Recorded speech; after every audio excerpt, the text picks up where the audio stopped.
Okay, perfect.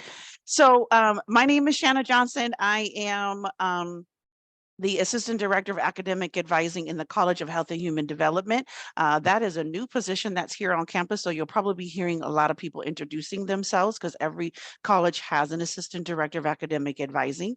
And we're going to talk about general education and just advising and just how to get you acclimated to the campus. We know this population is really special to me because I started here in first year experience, and then I moved over, got my master's degree, and started over in business. And when I got my master's degree, I was married with my son, who was 4 at the time.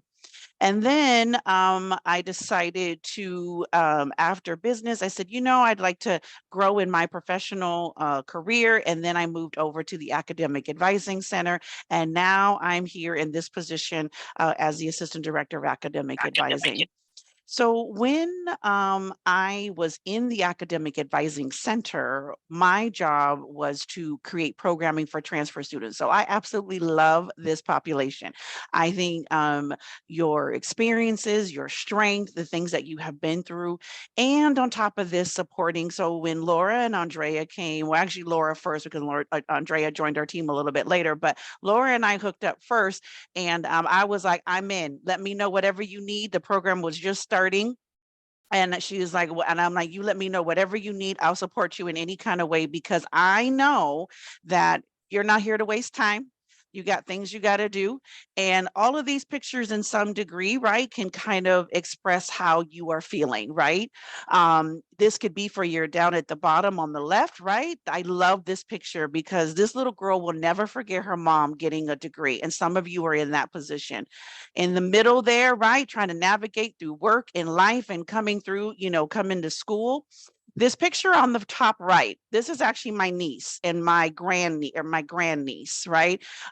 So when this is her getting her master's degree, but she transferred. She was a transfer student. So when she came from the transfer, Fullerton College, Cypress College, I helped her get in and get her bachelor's degree. And she was pregnant with her first child then. So I helped her through that. And then she came back, and that one was produced second, right? While she was getting her master's degree. Now we know there's a big steps. My niece now, the one that's in the picture, she's 4 now, right? And so we know that some of you are kind of going through this and trying to navigate through all of this. And so that's what's so special about this center. So I hope you will utilize it because it's very unique in nature that we recognize that you're not just a transfer student, but you come with all these other elements. Some of these pictures are the reasons why you are pursuing what you're pursuing. I remember when I was getting my master's degree, my son drew me a picture, and I remember I had a binder that had was a view binder, and I stuck his picture in there because every time I wanted to give up, I looked at that picture because he was my motivation as well as my husband, right? So some of you, this is what you are moving forward to, or you just are older in life and wiser in life, and you're like, you know what, I just want to make some big changes and some big moves, and so you know what, I want to be able to pursue that. We understand that. And so that's what's so special about this center, as well as us for meeting tonight. So this is what we're going to do today. We're going to talk about summer session. We're going to talk about the fall 2023 registration. What does a tight degree audit entail? We have a new wait list policy happening, so I'm going to give you the heads up, fresh out. Well, it's not on the press yet. You're getting like the inside scoop before anyone else knows, right? So you're going to soon know about it, but you're kind of getting the first heads up before it hits the streets of CSUF. And then we're going to talk about general education advising points. Okay, Andrea, if you have any questions, Andrea will take a look at any of those, and then feel free to just pop in, Andrea, at any time if anything comes up that students ask, and we can address it. Okay, because I didn't put the chat up. So okay, first let's talk. In the chat, you know what? I probably need to hold on one second. Let me put my apologies, everybody, because I do need to see the answers to my questions.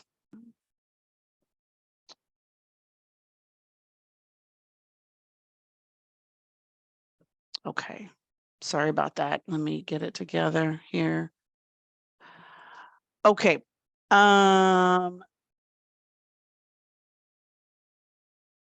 Okay. So let me know in the chat, what semester determines a student's status? What semester determines a student's status? Still not able to see it. Darn it. Okay, Andre, can you tell me what students are saying? Because for some reason I can't pull up my Yes. chat. Yes, of course. Okay, so fall only, spring only, fall and spring, fall, winter, or spring or summer. Which one determines a student's status? Go ahead and put it in the chat which one you think. I'm seeing a 3, so fall and spring. Okay. Fall and spring. Someone is saying fall, winter, spring, and summer. Okay. Spring. So we have a mix here. We do. Okay, I see it A little now. bit of everything, all Someone said all semesters. semesters. Okay. Someone says number 4. Okay. Okay. So for those of you that answered, oh, here we go. For those of you that answered fall and spring, you are correct. So to determine matriculation status, it's fall and spring. So those are the required semesters that you need to attend to maintain your status. So spring and summer and fall are optional semesters that you can attend. So regardless of whether you attend summer or winter session, you're always going to get an appointment date. Guaranteed, you're always going to get one for fall and spring, and you must register for classes in order to maintain your status, or you can take advantage of a stop out policy. Okay, so that's why I wanted to point that out, that spring, that summer and winter do not determine your matriculation status, meaning an active student status. It's really only these two. So regardless if you take advantage of winter and summer, you are going to get a registration appointment. This is how it looks for our summer session. It can last anywhere from 5 to 10 weeks, depending on the session. And this is about how much it costs per unit, and that does not include campus fees. So for a 3-unit course, it would be about $960 plus campus fees. Okay. And your registration date was became available to you March 20th. And that this date, even though you're seeing this date, this is not your fall semester registration. It's going to come a little bit later, which we're going to see. Okay. So let me ask you this question. Can you take, let's just say I'll wait for this question. Okay. Now, fall 2023, the reason why this is important, we're coming up because you're going to be registering for this in the next couple of weeks. So this is the date, April 17th to May 4th. And as of March 13th, you should have been able to see classes. And then March 24th, your registration date was assigned, okay, to you. So you already have a registration date for fall. So if you're like, oh, we do? Yes, you do. Okay, so that's already been assigned to you and it is visible. So we'll talk about where you can find that in just a moment. So make sure that you address your GE and your major advising ahead of time. Okay, so generally when students come during the registration period or season, that makes things a little bit longer, but then make sure you take care of your holds as well. Okay, so anything in that task in your student homepage, make sure you take care of those holds. So let's look. This is the schedule. Okay. So as you can see, depending on your units earned and how many units you have will determine your date. So most of you are probably going to be around the April 25th, 27th timeframe because of your junior status. Okay. Some of you might fall into the April 21st to 24th. If you are in the California Promise program, then you will fall into this. And then any of you who have applied for graduation, okay, then you'll be more in the beginning. Now, you might have some friends that are registering before this date. Yes, we do have some of those, okay, because we give special dates to our athletes. We give special dates to our honor students, those in disabled student services. So any of those kind of programs, they might be registering. So do not freak out. Okay, that doesn't mean you're behind the 8 ball. It just means that you are going to be getting a registration date more aligned with your class status. Okay, the level that you are. So where can I go to find it? You're going to go into manage classes. If you want to go ahead and take a look, you can go ahead and do that right now. Go ahead and go into your student portal. Okay, go into your student homepage.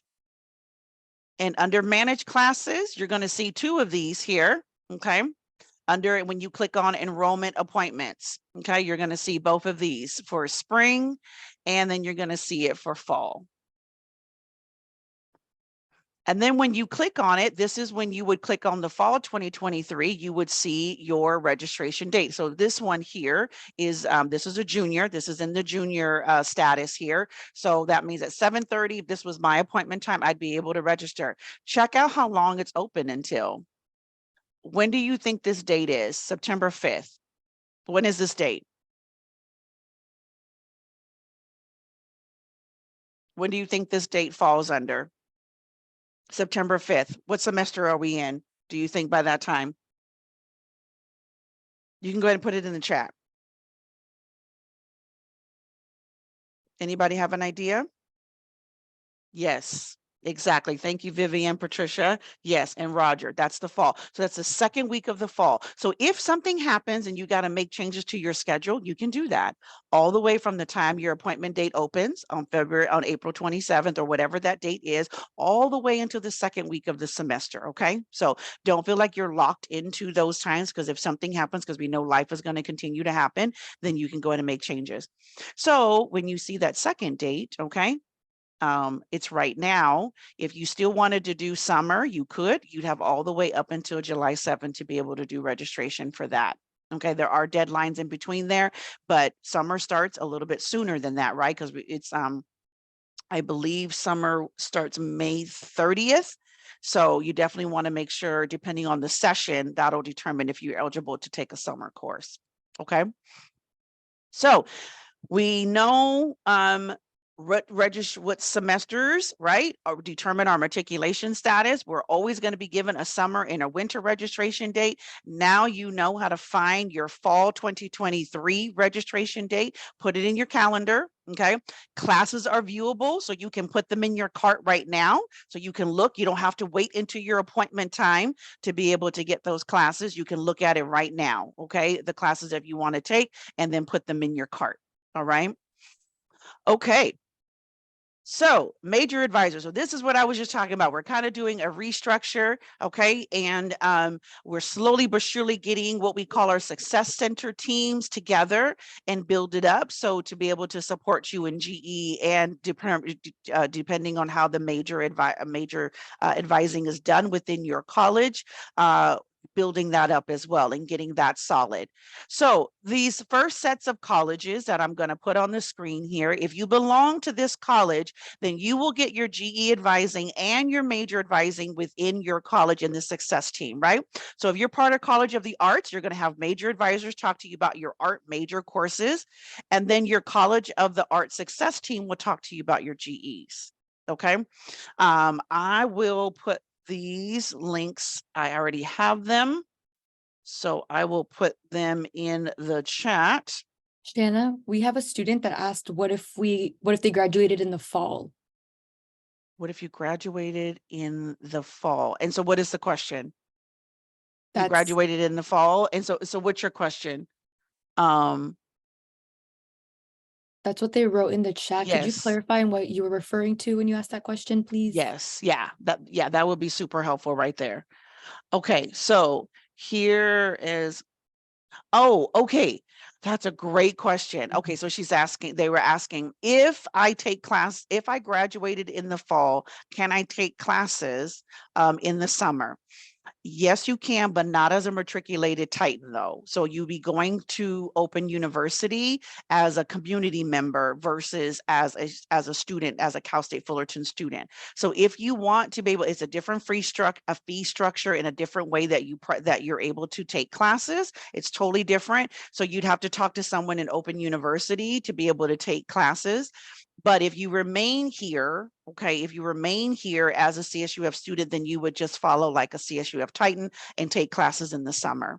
Remember, we have 3 grad dates: fall, spring, and summer. Okay, so if this is a class to help you graduate, or maybe it's needed for some other reason that you want to take it, you can extend your grad date to summer and still walk in commencement in spring. You can still do that.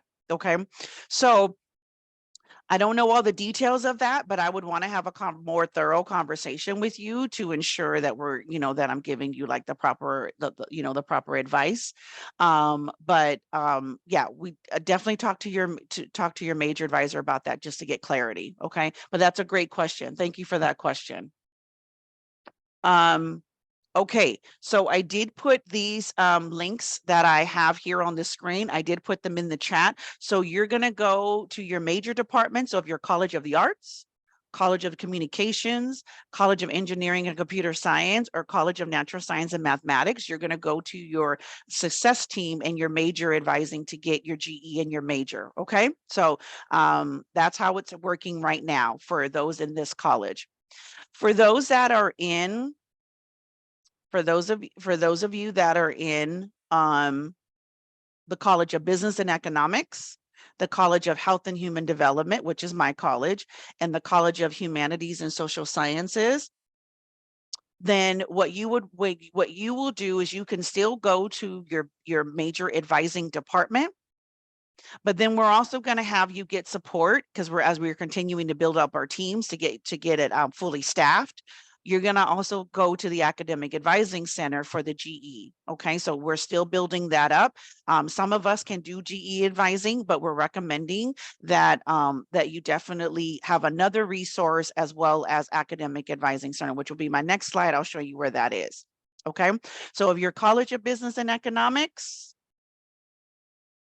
the College of Health and Human Development, and the College of Humanities and Social Sciences, then you will go to your major advisors for the major advising, and then you can also get support from the Academic Advising Center for GE. Okay, so there is that info in there. Okay, I see a question in here.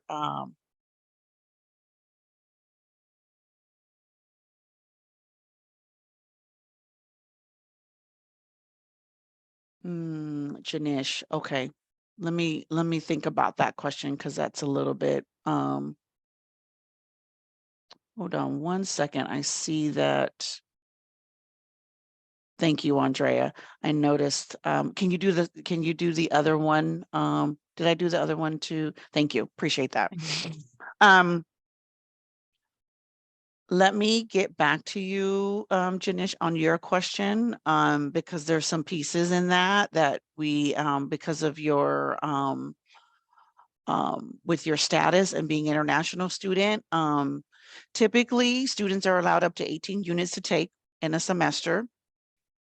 7 classes, so maximum you would probably be able to do would be 6.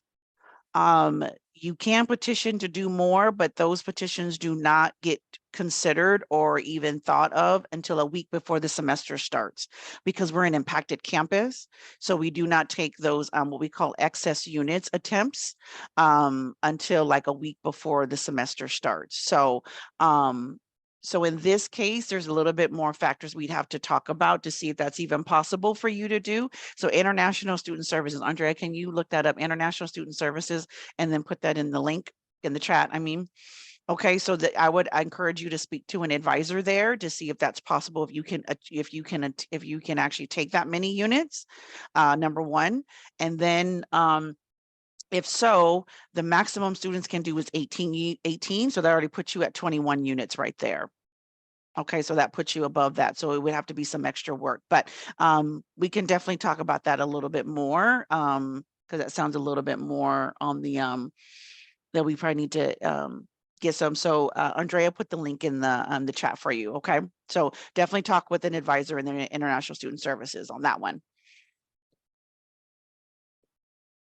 Okay, So Academic Advising Center, here is their information. Here's a QR code for them if you want to go ahead and take a look and get it. And here's our website, fullerton.edu/AAC.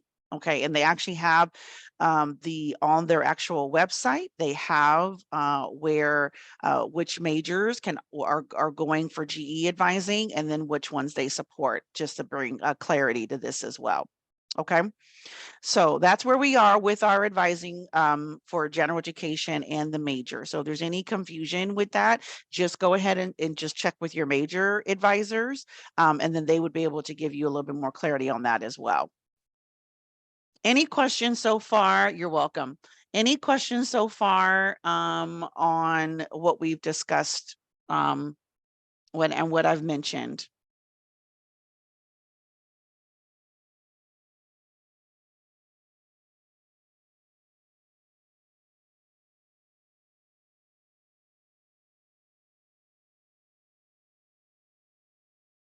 Okay, if you do, go ahead and put it in the chat, and then we'll go ahead. You're more than welcome. Um, and we'll go ahead and address the question. So, okay, go ahead and keep them coming. These are good questions. Okay, so next, time degree audit.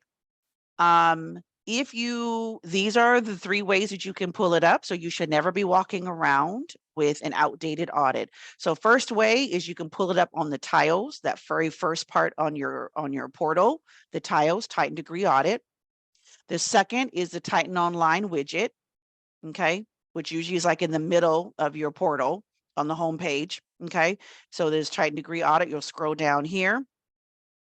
Then the third is when you go into your student homepage and then you click on Titan degree audit.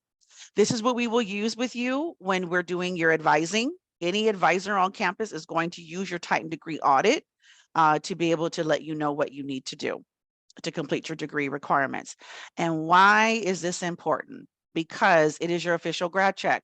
So to get to the picture on the right, I would encourage you to meet with someone on the left so that you can get the emblem in the middle on your degree. Okay, so we want to see you in the picture on the right, waving to family members as you're crossing your platform. That is the goal, right? That's the purpose of tonight and the goal of tonight. So it is a live document. Anything you do to your academic record will be reflected on your Titan degree audit. When you add a class, your Titan degree audit will change. When you drop a class, your Titan degree audit will change. If you transfer coursework, AP credit, IB credit, CLEPT, any transfer coursework, another institution's coursework, anything you do, as well as the courses you take at Cal State Fullerton, anything you do, any in progress courses you take at Cal State Fullerton, it's going to be reflected on your audit. Do you see how important it is?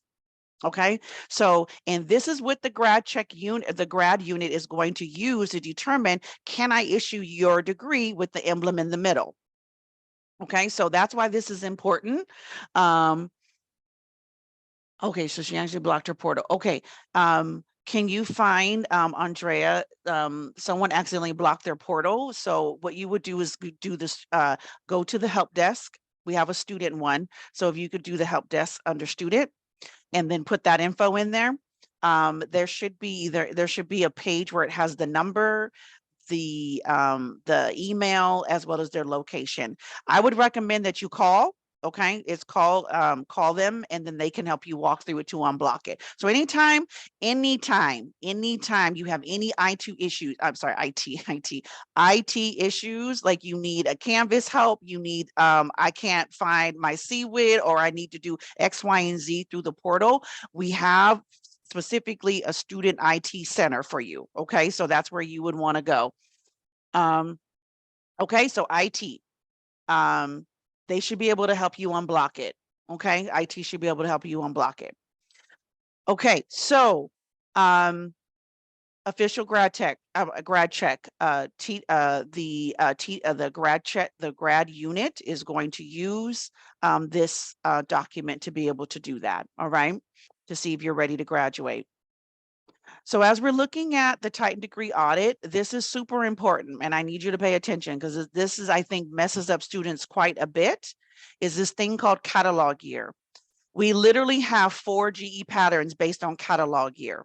So right now, if you were to ask me, well, Shannon, can you just tell me like what GEs I need? The first thing I need to know is what catalog you are in, because that determines what major courses you take and what GE courses you take. So if you listen to what I just said, that means you probably got to be careful who you listen to on these CSUF streets that tell you certain classes you got to take, right? Because not everybody has the same catalog year. In my class that I taught, that I teach this semester, I literally had 5 different catalog years in one class. Some came back in fall 2018, some came in fall 2019. I had some spring 2022s, and I had some spring 2023s. So based on your catalog year will determine what kind of rules. And sometimes we revert you back, which I'm going to get to avoid some extra requirements that we had. Okay. So if you want to know where your catalog year is, you're going to go onto your audit. It's going to be in the upper right-hand corner. And that's going to determine. So if you are a fall 2020 catalog year, see this student right here, that's fall 2018. I'm going to give you two different pieces of information. What I tell this fall 18 student is going to be very different than what I tell you as fall 2020. That right there, right? So, so be very careful who you listen to, because they could be on a different catalog year and there's different requirements for them. All right. So on your Titan degree audit, looking at fall 2018, then you would look for your catalog year. Now, what does the catalog year determine? I've already mentioned the first two. The first one there, it determines your major and GEs required. For students, as of if you came in into our system from fall 2020 up until now, spring 2023, we reverted your catalog year back to fall 2020. So some of you are like, wait, but I just started this semester. Why do I have a fall 2020 catalog year? That is because we were trying to honor your transfer coursework and not require you to do Area F. That became effective fall 2021. Okay, so everyone gets pulled back, rolled back all the way to fall 2020. This is the last cohort we're doing that. So your friends who come in next semester as transfer students, or even in spring 2024 as transfer students, they're going to be required to do Area F if they didn't do it. Okay, so you're a very last cohort that we're doing this with. So if you talk to another transfer student who comes in one semester after you and they start telling you you need Area F because that's what their TDA says, that's not true for you. Okay. If you run a what if TDA, let me say this as well. If you run a what if because you're like, well, because maybe there's a concentration involved, maybe there's an option available, or maybe you're just thinking about changing your major, make sure you change the catalog year back to the one that you were originally assigned. It naturally defaults to the most recent semester. So if you see spring 2023 as that catalog year and you are fall 2020, you're going to pull it back. Okay, you're going to go under the year, pull the what if TDA status back to fall 2020 and run your audit that way. Because if you run it under anything fall 2021 and later, it's going to show Area F, and that's not required for you.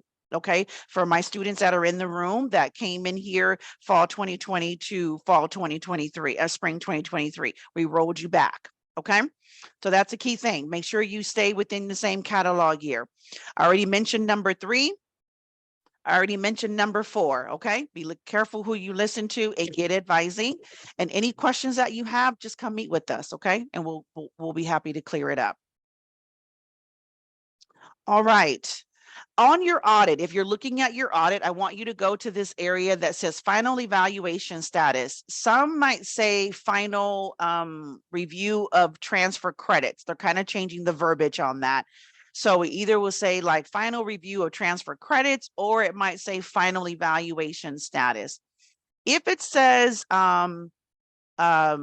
I think it says review pending. I think that's what it says, or incomplete. That means that the institution is still trying to process everything for you. Okay, so do not take it as we haven't received everything, but we're still just trying to get into the mix of it. If you have complete, that's great.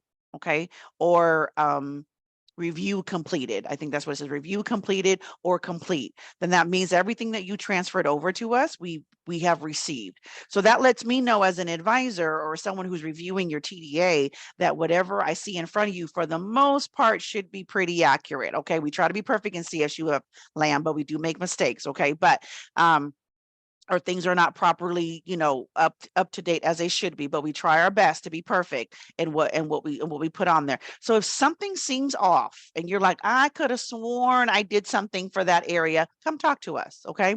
So that way we can make sure you're not doing something again that you may be able to receive credit for, okay? So make sure you talk with us. So the goal is to make sure your final evaluation status or your transfer credit status is to either review completed or complete. Okay, that's what we want to get to, and that lets us know that everything is good. Okay, what does the TDA cover? So this document that you have in your hand, what is it going to cover? Okay, what is all of this? I see all this jumbo in here, and I see different parts, but it just feels a little confusing. One part here is your general education requirements. Go ahead in the chat. Let me know how many units of upper division G do you need to complete? Do students need to complete? Go ahead and put it in the chat if you know. Not how many units do students need to complete of upper division GE? Some of you are like, what do you mean? I'm done with my GEs. Okay. I know, coming from the transfer, I know. I get this a lot. I remember getting this a lot. How many units do we need for upper division GE? Do you need to complete? One student said 60 and then one's 30. Mm-hmm. For general education, remember we're talking about GE units. Some of you are good because they're talking. Oh, wow. Okay. So I got a 30, I got a 60, I got a 20, I got a 9. Okay. What else? Anybody else have a guess? General education. So when you look at your audit and you scroll down, the very first section you see is your general education requirements. And Jenny is correct. I wish I had some candy to give to y'all. So yes, you need 9 units of upper division general education. Okay. So when I say upper division, what am I referring to? 300 and 400 level classes. Classes that start with 3s and 4s. So those you could not do at the community college because you only did 1s and 2s. So here you need to do 9 units of upper division GE. And so when you scroll right underneath area Z, so if you scroll past area Z, you will see an area there that indicates that you need 9 units of upper division GE and residence. Residence means at Cal State Fullerton, okay, or a CSU campus, okay? So every student has to complete 9. Now my computer science, you're a little different. You only need to do 6, but everybody else has to do 9, okay, for the most part. So where can you find that? If you scroll down, like I said, past the general education under area Z, there'll be a little area right there that talks about general education units, all right? Then under general education, so these are the units. These are the areas that you need to do: B5, C3, D4, and this is that under area Z I was talking about. You can see those units, okay? These are your areas of upper division GE. Okay, these are for everybody except for computer science. And we give you a gift where you can use major courses into some of these areas if they're GE approved. Okay, B5, C3, D4, and Z. So if you go back into your GE, your general education area, mostly everybody who's in this catalog year will have these upper division course requirements. Okay. For my engineering, for my computer science majors, you only need 6 units. You're going to have B5, 1 class specifically, Math 338, and then a C3 course, right?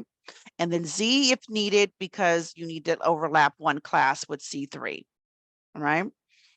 For my engineering majors, you're going to be very similar with the B5, which is going to be met with completion of all engineering courses. So you don't really have to worry about that. C3, you're going to do an upper division in D1, that's major related, and then overlap Z with C3 if that's needed. Okay. So as you can see, everybody has a pattern of how to complete, but at the end of the day, there's still upper division units that still need to get done in addition to your lower division courses, okay? So if you look at your general education in those areas that I was just talking about, B5, C3, D4, okay, those are the three, and then based on the major, then you would be able to do that, okay, and complete those. Okay, so the other part, I see questions are coming through. The other part is the major requirement. So if you go right underneath the general education, that's where your major section starts. Okay, so it has, so the TDA has your general education, how many units you need of those upper division. It will have your major requirements. Students have to have at least 3 areas on their TDA of a GPA 2.0 or above. That's your major. So under the section, you'll have your major courses and there'll be a GPA there. There's a CSUF GPA, which means only at Cal State Fullerton. And cumulative, meaning that all your transfer coursework comes in. If you are a business major, then you have a concentration. So you will have 4 GPAs, but everybody must have a 2.0 in their 3 GPA areas I'm just showing you right here in order to graduate. Okay, so that is also on your TDA. Residence units, I've already mentioned that, will either be your home campus or a CSU or CSU.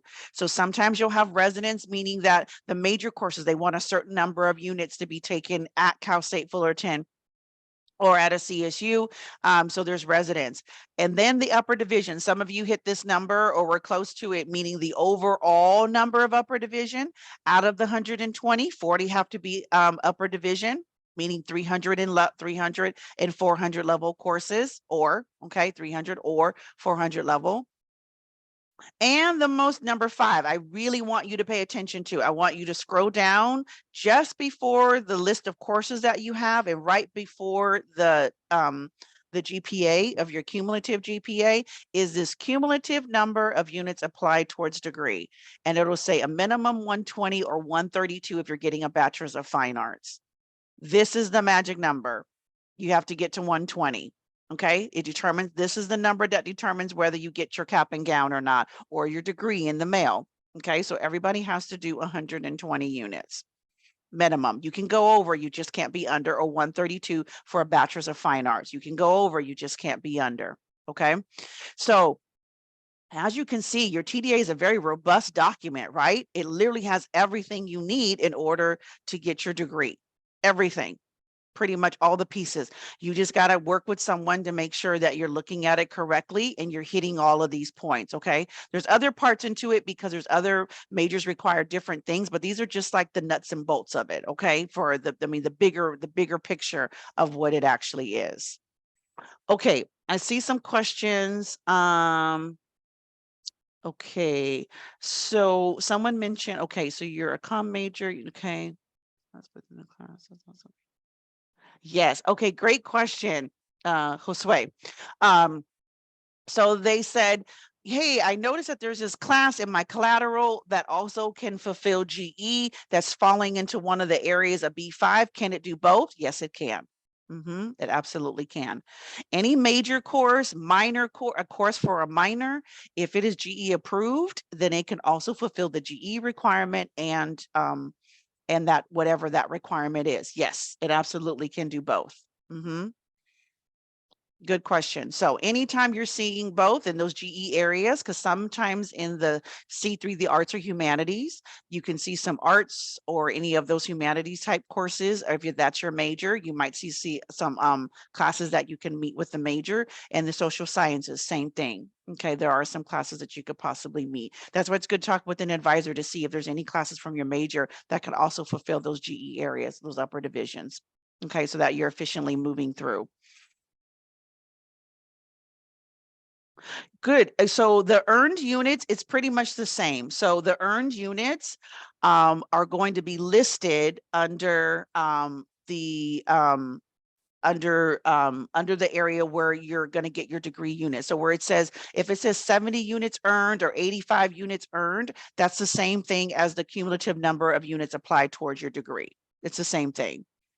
So could you go over the screen? Yeah. So in progress, if you're talking about like if you're in progress with the class, we don't know to give you units for that just yet, because of the fact that we don't know whether you passed the class. So when you see your number that says cumulative number of units applied towards degree and is units earned, that number does not include what you're in progress for that semester. So you'd have to add that if you successfully pass your classes. So let's just say I'm at 70 and I'm taking 15 units, then that would be 85 once grades start posting. But at the moment, I only have 70 earned because I'm in progress for 15.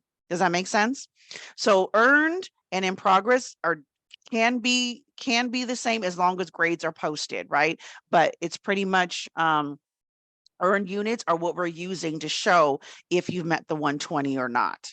Okay, that at the end of the day, it's bringing in everything together. Okay, so let's get to the new policy for waitlisting. We're coming in for the landing. Okay.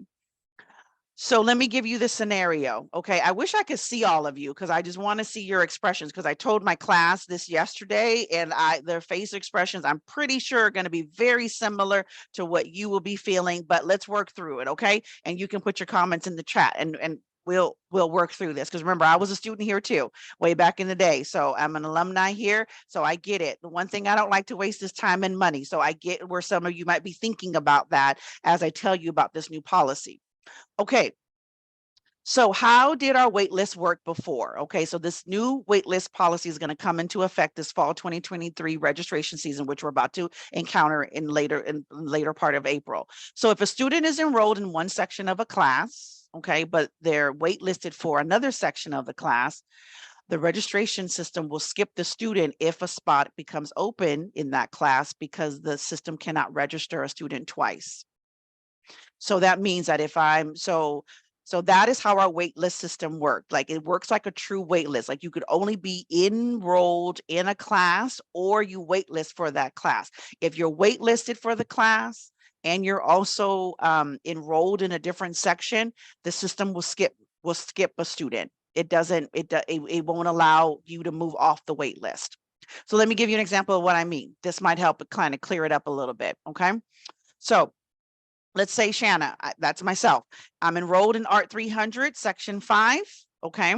And, but I really want Section 2 because that'll work better with my schedule. Sounds familiar, right?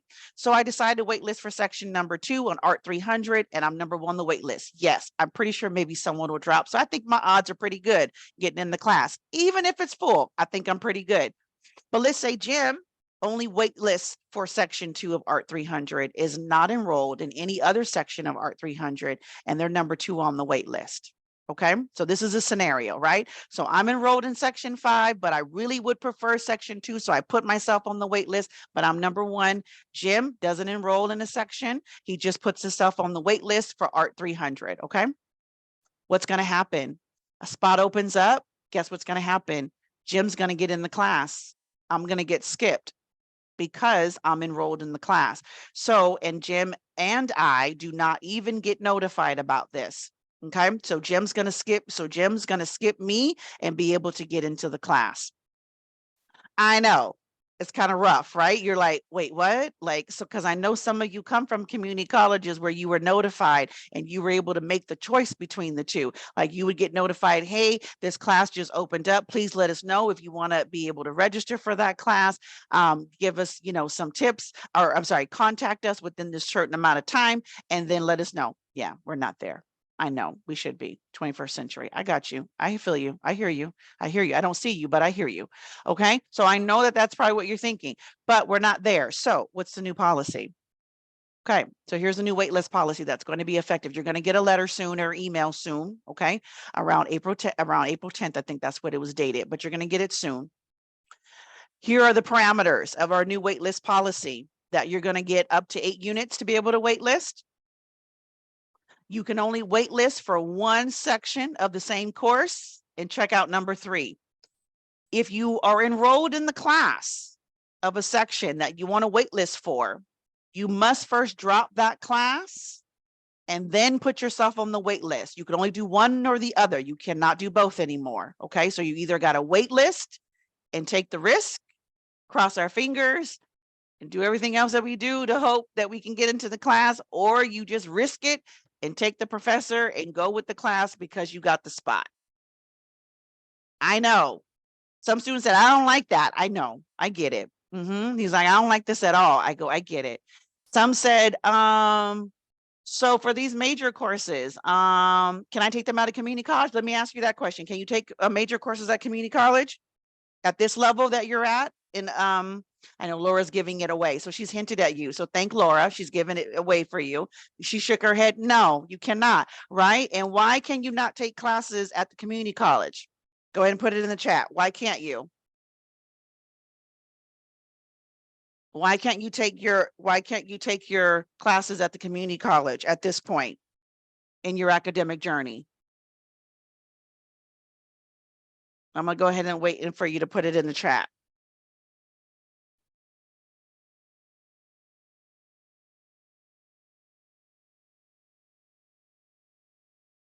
What did I tell you about the classes more than likely you probably will have to take? Do you think you can do them at the community college? Correct. YA. Because they're not available at the community college. I love it. Thank you, May. She's like, we're looking forward to learn more and get more professional education. That's right. I'm gonna stay right here as a Titan. I got it. So yes, because they're upper division courses and you cannot take 300 and 400 level courses at a community college. So you have to take them here. So that's not an option either. Unless your major has lower division courses, yes, but that's not the issue, right? It's more of by this point, you're doing 300 and 400 level classes. That's all you got probably, right? And you definitely probably have that more than likely for the general education, right? Because you did a big chunk of those, especially if you have an associate's degree for transfer, right? So you pretty much have done all the lower division. So you really only have upper divisions left. Where some concerns might be, you might be thinking, whoa, what does that mean if the class is a prereq? What does that mean if the class is, I need to get into to graduate and I don't get into it? I know these are the questions. I don't have answers for you, but as advisors, we're going to have to try to help you navigate through that. As long as they are in the lower division, yes, you can. Any lower division courses that are transferable from a community college, you can take. Now, there's another piece to this. If you've already transferred the maximum of 70 units from a community college, then we need to have a conversation because that's a different kind of way we need to help you think through that. But if you have less than 70 transferred, then you'll still get the units, yes. Okay, but there's a little caveat to that. Yes, but we need to check to make sure, do you have 70 units or are you less than 70 and how many classes are you planning on taking? Because we want to make sure the units can count. Does that make sense? Okay, so we definitely need to have a little bit more conversation about that, but it is possible, yes. Okay, so this is it, all right? So this is not even, I've given you the inside scoop. We're in the alley giving you the play-by-play, like what's going down, what's about to come down, right? So you'll soon know. You can process it, okay? So you're either gonna have to make a choice, one or the other. You're either gonna enroll or you're gonna wait list. You cannot do both anymore, okay? So you'll have to do one or the other, okay? Keep that in mind when it comes to the wait list policy now. Okay. We're coming in for landing. We got 6 more minutes. I'm going to wrap this up real quick. These are some things that I just want to leave with you so that you are aware. So depending on whatever your experience was at the community college, one thing I hope that you will know is that we truly value and want to support you because we know this is your final step to the next part of your greatness, right? So we know this is it. Community college was a step to get here, but now we know this is where you're trying to do, because this is where you're either going to go and get a master's or you're going to get your doctorate degree. Yes, I'm putting it out there for some of you. I'm putting it out there. Some of you are like, look, I just need to get through this. And y'all no, I know, but I'm gonna put it out there because someone did that for me. So some of you are either going to get your master's or some of you are going to go further and get your doctorate. So this is the stepping stone for that. We know that. And some of us have embarked on it, right? I've got but many of us in TAP have already gotten our master's, and some of us have even gotten our doctorate degrees, right, in TAP. So we already know, right? Some of you are going to embark on that journey. So please know that as crazy and chaotic it may feel, we really are trying to think about the best interest for you to support you. So please come and see us, okay? Despite what your experience may have been at the community college. The one thing, please know your Titan degree audit is important. Okay. It is your official grad check. It will determine whether you get to the platform or not. So learn how to read it, learn how to interpret it. If you have questions, come and ask us. And the last, there are so many resources here on campus. Okay, so I want you to know that they are free, they've been paid for. Can you, Andrea, look under software, the student software, and put that link in there? So I'm going to give you, we have the Rec Center. That was also voted and paid for you to be able to experience that, which is for your use. Tutoring, free tutoring, software technology, getting involved in campus. Can you also put Titan Links in there too?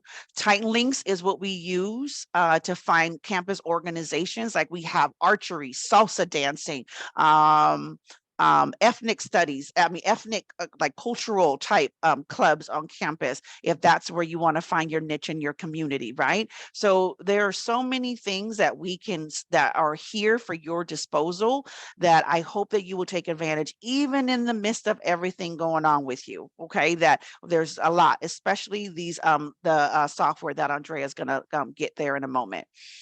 And then lastly, that just know, we don't expect you to know everything. We know there's going to be some things and some questions that you have. So we hope that we can get you to the point where you would be able to get that knowledge.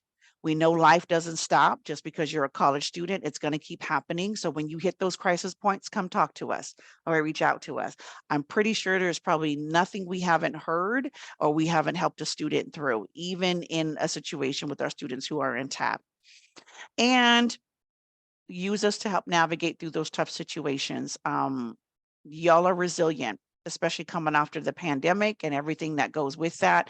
Y'all are resilient and you've endured a lot. So we know that, we know that this journey is not easy. It comes with rough bumps and sometimes hard times, and we probably have been through them. So we don't want you to have to do it alone, okay? Because we know we've been there and we know. So with that, sorry, I went where, I don't know why I went backwards when I clicked on the other way. With that, we will end our time with 2 minutes left.